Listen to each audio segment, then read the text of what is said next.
สบายดีทุกท่านยินดีต้อนรับเข้าสู่ต่ออนุรักษ์ภาษาวรรณคดีและวัฒนธรรมลาวมื้อนี้พวกเราจะมานำเสนอบทกลอนของท่านภูมิวงศ์วิจิตรเมืองลาวสวยงามหังมีสู่ท่านฟังท่านภูมิวงศ์วิจิตรเกิดวันที่6 เมษายนปี 1909 ที่บ้านขายตาแซงยอดงึมเมืองแป๊กแขวงเสียงขวางพื้นแผ่นดินที่มีห้องหอยประวัติศาสตร์อันเก่าแก่ มีมูลเสื้อปฏิวัติ มีภูมิภาพธรรมศาสตร์อันสวยสดงดงาม และมีทรัพยากรธรรมศาสตร์ที่อุดมหั่งมีเพิ่นได้แต่งบทกลอนนี้ในสมัยต่อต้านจักรพรรดิอเมริกาซุมปี 60 ของศตวรรษที่ 20เป็นบทกลอนที่พรรณนาความสวยสดงดงามความอุดมหั่งมีทางด้านทรัพยากรธรรมศาสตร์ของประเทศชาติและหมุนเสื้อวัฒนธรรมอันดีงามที่เก่าแก่ของชาติลาวต่อไปเชิญท่านรับฟังรายละเอียดของบทกลอนเมืองลาวสวยงามหั่งมีเลยฟังเยอะพวกพี่น้องพ่อแม่ลุงตาล้านสิว่าจายกเรื่องราวมาเว้าพอเป็นลาวๆให้จดจำคิดหำแล้วจึงนำออกแจงแสดงให้หมู่ฟังประเทศลาวแม่นตั้งอยู่แหลมยาวอินโดจีนมีแผ่นดินดอนพื้นยาวไกลกว้างกำฝ่ายทางเหนือพุ้นดินจีนกว้างยาวตั้งคำนุ่งเน้นไว้ขว้างคันเขตแดนทางฝ่ายแคว้นแดนด้านบัวละพามีป่าดงผูผ้าโซซันเหลียนซันผู้ล่วงเป็นแดนให้เวียดนามลาวน้องพี่สามัคคีอยู่เลื้อยบ่มีมือจืดจางทางภาคใต้ติดต่อกัมพูชาประเทศเผ่าพงซ่าเพื่อนแพงพันสั้นผูกสัมพันธ์ทางด้านการเมืองบ่มีต่างอยู่เป็นกลางเทียงแท้เสมอดามดังลาวทางด้านดาวกำฝ่ายปัดสิเมตามบุพเพเคยติดประเทศไทยเคียงเก้าอยู่ฝากเหนือลำน้ำนาทีคงไล่ผ่านตั้งอยู่คนละด้านซ่องเบืองแบงแดนเขตนี้อย่างทุกแค้นแส้นยิงอวิไสปวงประชาชนไทยทุกบ่มีทางเว้าอเมริกาเข้าหาวีปีปนส้นละวนบีบบีตีค่าคมเห่งมันนีบเต็งพี่น้องฟู่หมู่ประชาชนยั่วให้คนไทยหลบพุงกันพันม้างเอาทหารมาสร้างแปลงเป็นท่านทัพเยอว่างสิเอาเฮาใดไปขึ้นแก่มันพี่น้องไทยจึงปั้นเป็นหมู่สามัคคีลุกขึ้นตีเลวหลบป้าป่ามมารห้ายพวกมันตายตีย้อนพวกมันตายไปย้อนประสากรกากันทหารมันมอดเมียนไปแล้วอเนกหนองทักทางฟากห้องกำไฟผายับลาวก็พัวพันกับเขตแดนดินกว้างอันอยู่ทางเทิงเบื้องนาทีข้องไล่พานประเทศมอนพม่าภาษาเสือหังมีประเทศนี้อยู่ก็ตั้งอยู่เป็นกลางมีแนวทางคือกันดังลาวเฮาพี่เขาก็เคยตีสู้ศัตรูพวกญี่ปุ่นอเมริกาเข้าก็ปุ่นต่อต้านบ่ยอมเฮ้าหุหารเมืองลาวเป็นเขตบ้านสถานถิ่นงามตาทางเหนือมีภูผ้าหน่วยพระนมเหรียญซ้อนยินสะออนดงไม้ไผ่ส้นเส้นยานเป็นดังอุทยานยาวกว้างเขี้ยวสะอุ้มสุยามเดือนยี3-4เตาเอาอุลดูบานเส้นสำปานมาลาเบิกเบยบานแย้มสีดางแดงดำแห้มเรื่องกระจายเต็มป่าเมื่อนดังดาวทรงฟ้าประดาเลื่อมเหือเหืองยามเมื่อลมปินเบืองพัดฝุ่นละอองหอมไปสู่จุจอมผู้สูงกินกระจวนฟองฟงฟูงหมูดงดอนดาวตะการตากว้างใหญ่ห้อมกินดวงดอกไม้กระจาย กัวทั่วแดนนับแต่ในเขตแคว้นพะนอมป่าไผ่หน้าบ่อาจพันละนานับอ่านปุ่นไปได้อเนกหนองลำไม้แนวดีมีค่าสามารถขายและค้าของเซาเครื่องดงอยู่ในคงเขตนั้นสัตว์สิ่งก็มีหลายมีงัวควายทั้งหมู่กระทิงเหยื่องแบ้อ้อแอเต็มดงกว้างกวางฟานมามังมีเสื้อทั้งเฮ็ดช้างมีแม่นคางทะนีกระต่ายแลนลินลีมีหมู่หลิงเง่นฝูงกะเล่นงูเหลื่อมเจ้ากระแต่แมงไม้ไก่พุ้นยุงหยองฮ้องทรงขับป่าดงดานไม้สะเหนือนกองไก่คั่นสัพพพันธ์ลากล้ำหลายซ้ำปักซี่สักกุนีมีหลายหมื่นแนวงามล้นมีแนวค้นเรื่องซิ่วเขี้ยวเทาแดงอ่อนกระโดดขอนไตเต้นแจ่จิ้วทรงเสียงฟังหยินทาดเพียงกองปลาไผ่หน้าพุนเยอนั่นแมนอาโปโตนตาดสูงแส้นทางตกเศร้ากลางวังน้ำเหี้ยวสั่นเป็นลั่นเห็นแต่ควันมืดกุมฝ่องฟงทรงเสียงตกบ่ฮูคาดเสียงไล่เล็งเป็นซ้ายไล่กระจายลงไปสู่ธนีทานกว้างไล่เป็นทางเวียนล้อมโงเงเกี่ยวกอดลอดปองนั้นปองนี้ลงเข้าสู่ข้องกำไฟห้องเตาตำดินเพียงเลียงลายติดต่อกันยาวกว้างเป็นบอนขุนแปลงสร้างกระทำหนักกาวานสุขสำลามยิงล้ำข้องเข้ามังหมูนพวกนี้ปุ่นเปียบใดสร้างเยอมหาศาลทุกประการมีครบเครื่องกินสิ้นสร้างมีปูป่าเนอน้ำอนันตังล้านซ้ำอยู่ทางนำออกขาค่ายซื้อสุวรรณจังเมนหมันมวนแท้ทองทินดินลาวเป็นทุ่งยาวไกลสุดสัวตาตรงเยี่ยมตามธรรมเนียมเมืองบ้านสถานทองเที่ยวเป็นบอนพงพินเพาะน้องเที่ยวยื้อยองยามเทิงเมื่อยามแดดตองฤดูดานเดือน12ตาลำมองหยังแถวทงนาตอนเช้าจังแม่นงามห่วงเข้าเรื่องเรียนเป็นแพนตลอดไม้ทั่วแคว้นเสมอปันเปียงคำนอกจากเข้าและน้ำสัตว์สิ่งเดียละซ่าน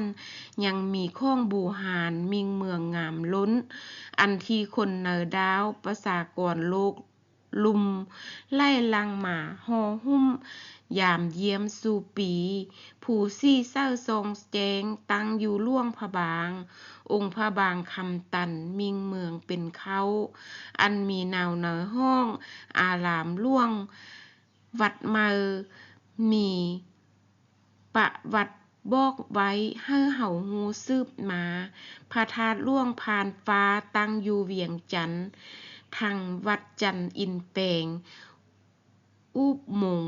องค์ตื้อมีชื่อลือสาล้ำเสียงยืนซี่สะเกตเป็นประเภทเยอะกว้างหลานล้นลวดลายเสียงขว้างเป็นเขตคายทงเยอให้หินตั้งอยู่ตีนผูผ้าอเนกนองงามล้นเข้าว่าคนเจืองสร้างสมัยป่างเปิงเก่าในเมื่อเข้าอยู่เฝ้าเป็นเจ้าครอบของกับทางวัดบ้านพองไล่แบบหลิงหลายวัดบ้านขายซี่ผมพระทององค์ตื้อมีซื่อลือสาแท้บุญกองทาดฝุ่นบอนที่ปางกอนพุ้นมีเจ้านางปองทาดอิงหังอยู่ห้องสวรรณเขตลาวกลางเป็นบอนปางบุญงันสู่ปีบ่มีเว้น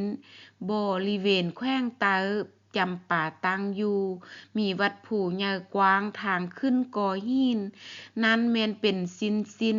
ของประเสริฐบางอันที่ได้บรรยายยกออกเป็นตัวตั้ง แต่ยังเลือไล่ลุ้นจนเจอบ่ได้จื้อเพื่อหากได้ยองยื้อยามแท้หากสิเห็นเมืองลาวนี้สัมผัสเป็นเขตบานสถานมังมูลดีมีดินมีเหล็กข้างกลัวเงินคำแก้วมีสู่แนวข้องเซาทองสื่นน้ำมันกาด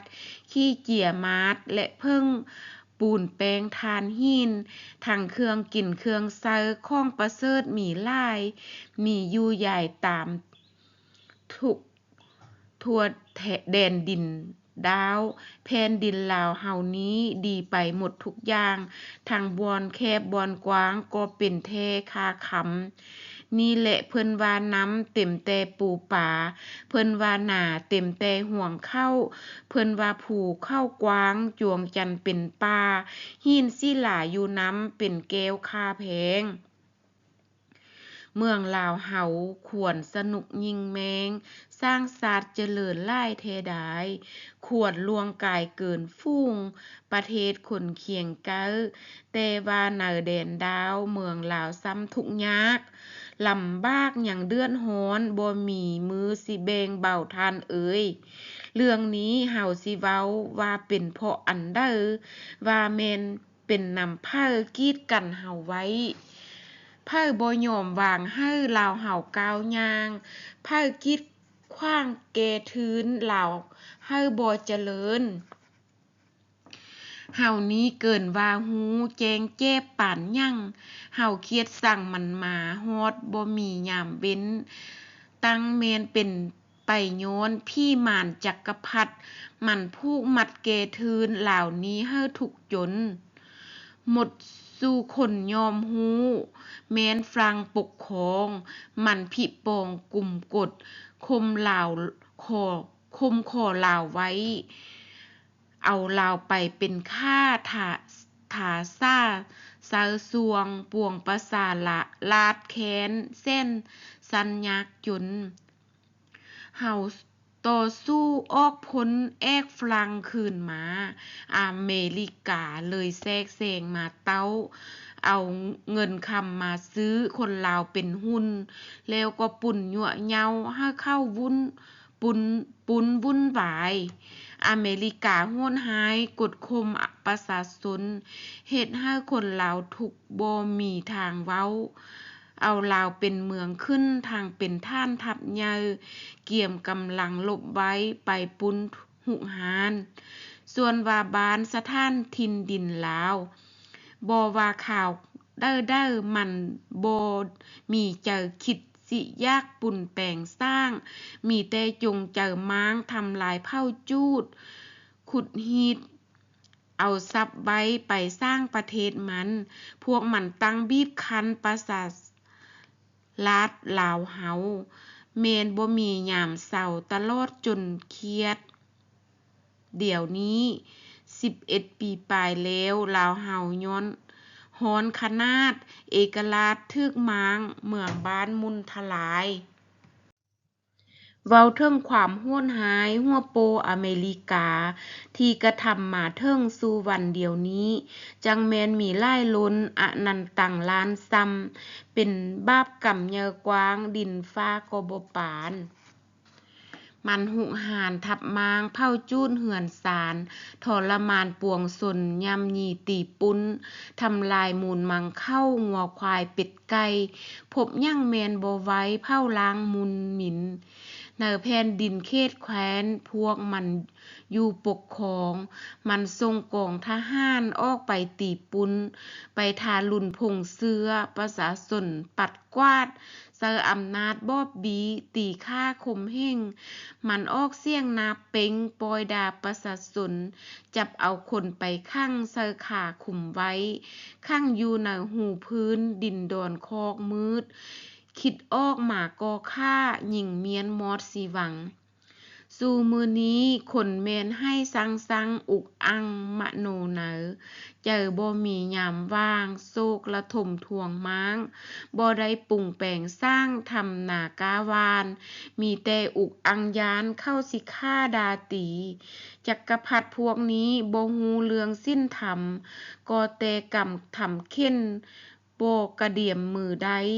ลูกเมียไผมันก็ลิ้นกุ่มไปกดขี่เห็นของดีมันก็ยึดญาติปุ้นเข้าใดจึงเสาเอาได้จึงเสานอกจากเข้าและน้ำสัตว์สิ่งเงินทอง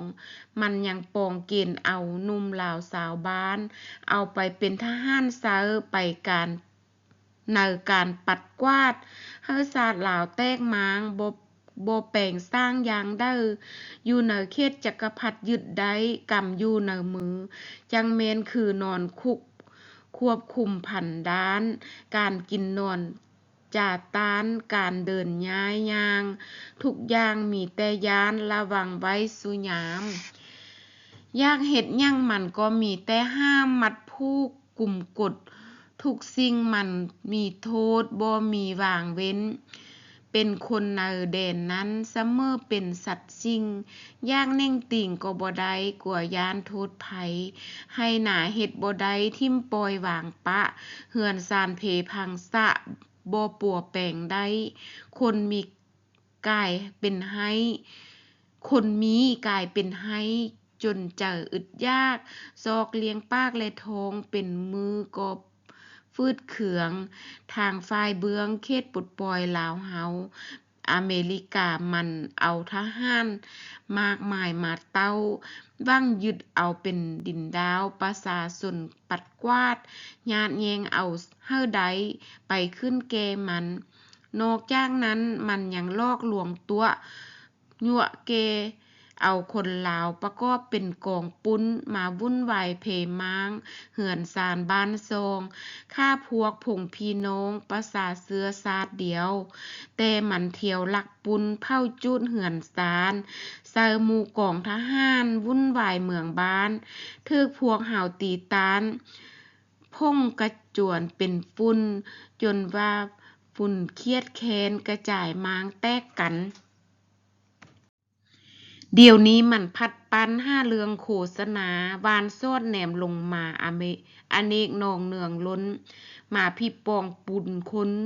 ห้าความปิดลับมาซอกจับจองฆ่าทำให้พนักงานทางฝ่ายด้านอากาศV5มันก็เอายนต์มาเวินยิงทำให้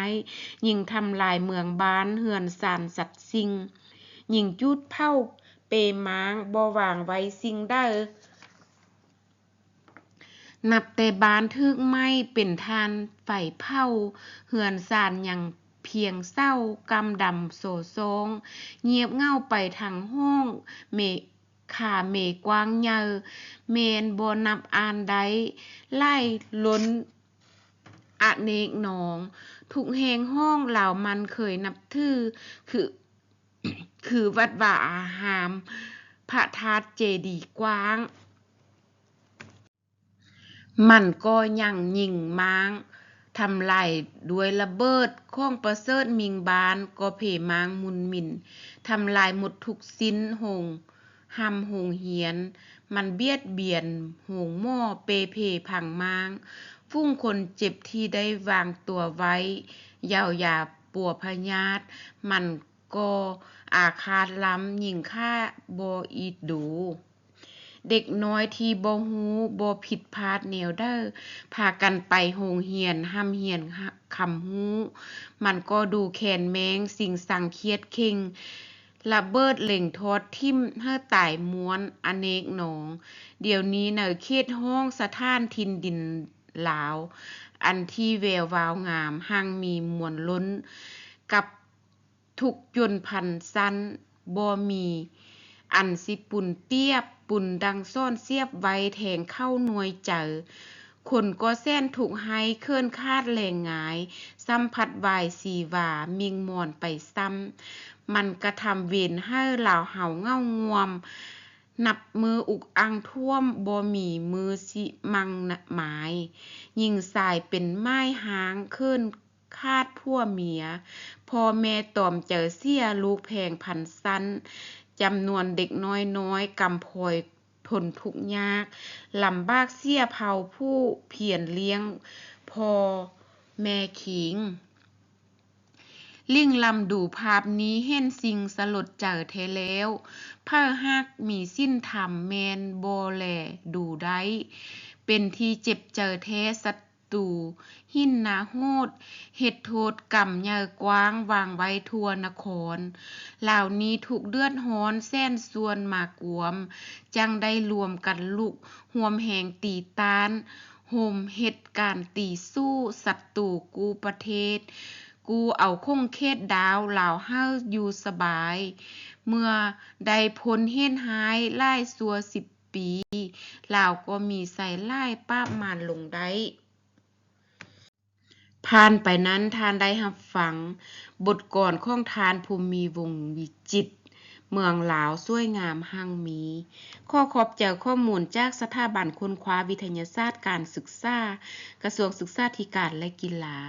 ในคลิปต่อๆไปพวกเราจะมานำเสนอความรู้และข้อมูลดีๆอื่นสู่ทานฟังอีกหวังว่าทานจะติดตามรับฟังนำกันเนาะขอขอบใจทุกท่านที่ติดตามก่อนจากกันมื้อนี้อย่าลืมกด Subscribe กดไลค์กดแชร์และกดกระดิ่งให้สร้างต่อเด้อท่านจึงจะได้รับความรู้และข้อมูลดีๆจากพวกเราเป็นประจำและพบกันใหม่ในคลิปต่อๆไปสบายดี